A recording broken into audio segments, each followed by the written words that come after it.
It was one of those mornings when the world felt heavy, like the weight of unseen battles pressed down on everyone's shoulders. The kind of day where the air itself seemed to carry whispers of struggles, fears, and unspoken pain. For Clara Donovan, the CEO of a thriving retail chain called Horizon Stores, it was a day that would change everything. But no one knew who she really was. Not yet. Clara had always believed in leading by example. She wasn't the kind of CEO who sat in a corner office, far removed from the daily grind. No, she believed in walking among her employees, understanding their struggles, and feeling the pulse of the company from the ground up. That's why, on this particular day, she had decided to go undercover. She wanted to see the truth, the raw, unfiltered truth of what life was like for the people who kept her company running. Dressed in casual jeans, a simple sweater, and a name tag that read Clara Evans, she walked into one of Horizon's busiest stores in the heart of the city. Her heart pounded as she stepped through the doors, blending in with the crowd. She was just another new hire, a temporary worker filling in for the holiday rush. No one gave her a second glance. The store was buzzing with activity. Shoppers hurried through the aisles. Employees rushed to restock shelves, and the sound of beeping scanners filled the air. Clara took a deep breath and got to work, her eyes scanning the room, taking in every detail. She noticed the tired smiles of the employees, the way their shoulders slumped after hours on their feet, and the quiet determination in their eyes. These were the people who made Horizon what it was, and she owed it to them to understand their world. But as the day went on, Clara's attention was drawn to a young woman named Mia Harper. Mia was in her early 20s, with kind eyes and a nervous energy that made her stand out. She worked in the clothing section, folding shirts and helping customers with a smile that didn't quite reach her eyes. Clara noticed how Mia flinched whenever a man in a manager's uniform walked by. His name was Greg Turner, and from the moment Clara saw him, something fell off. Greg was loud, brash, and had a way of talking down at everyone around him. He strutted through the store like he owned the place, barking orders and making snide comments. But it was the way he treated Mia that made Clara's blood boil. "Mia, how many times do I have to tell you? These shelves need to be perfect." "Perfect? Do you even know what that word means?" Greg's voice cut through the air like a knife, drawing the attention of everyone nearby. Mia's hands trembled as she tried to straighten the already neat pile of shirts. "I'm sorry, Greg. I'll do better," she whispered, her voice barely audible. "You're always sorry, aren't you? Maybe if you weren't so useless, I wouldn't have to keep repeating myself." Greg sneered, his words dripping with contempt. Clara's fists clenched at her sides. She wanted to step in, to tell Greg exactly what she thought of him, but she held back. She needed to see more, to understand the full picture. As the day went on, the harassment continued. Greg belittled Mia at every opportunity, criticizing her work, mocking her in front of customers, and even making inappropriate comments about her appearance. Clara watched as Mia's confidence crumbled. Her once bright eyes now filled with tears she fought to hold back. During their lunch break, Clara found Mia sitting alone in the break room, staring at her untouched sandwich.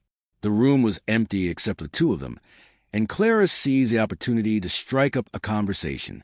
"Hey, you okay?" Clara asked gently, sitting down across from Mia. Mia looked up, startled. "Oh, yeah, I'm fine. Just tired, I guess." Clara nodded, her heart aching for the young woman. "Greg seems tough to work with." Mia's eyes filled with tears, and she quickly looked away. "It's not just Greg. It's everything. I've been here for 6 months, and it feels like no matter what I do, it's never enough. I'm just so tired." Clara reached across the table and placed a hand on Mia's. "You're not alone, okay? If you ever need someone to talk to, I'm here." Mia managed a small smile, but the pain in her eyes was unmistakable.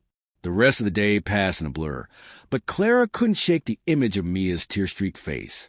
She knew she had to do something. But what? That evening, as the store closed and the employees began to leave, Clara made her decision. She waited until everyone was gone, then approached Greg, who was locking up the office. "Greg, we need to talk," she said, her voice firm. Greg turned, his expression one of annoyance. "What do you want? Can't you see I'm busy?" Clara took a deep breath, her heart pounding. I've been watching you all day. The way you treat Mia, the way you talk to everyone. It's not okay. Greg laughed, a cold, humorless sound. And what are you going to do about it? You're just a temp. You don't even matter. Clara's eyes narrowed. You're wrong. I do matter.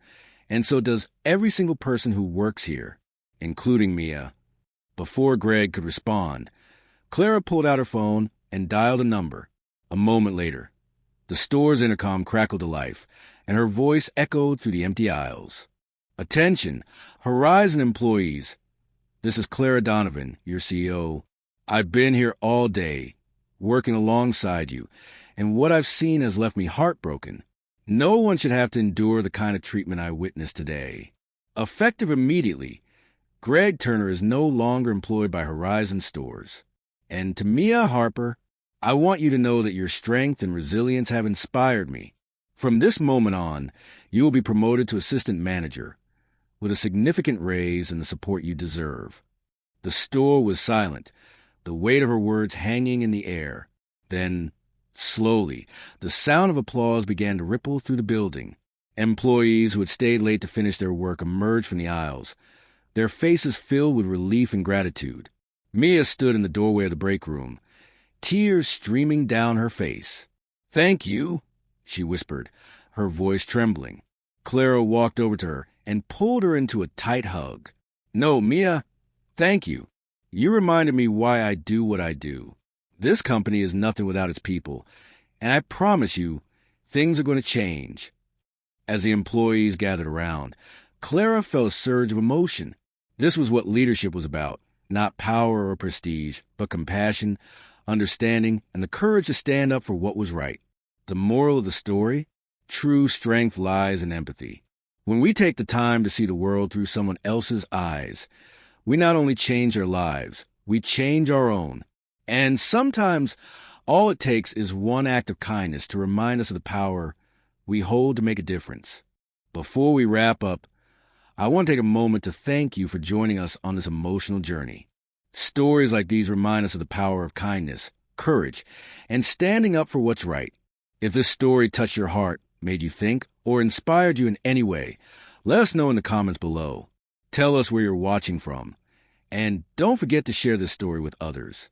Sometimes, a simple act of sharing can make a huge impact. If you're new here, hit that subscribe button and join our community. We've got more heartfelt stories coming your way. Until next time, remember, kindness changes lives. See you soon.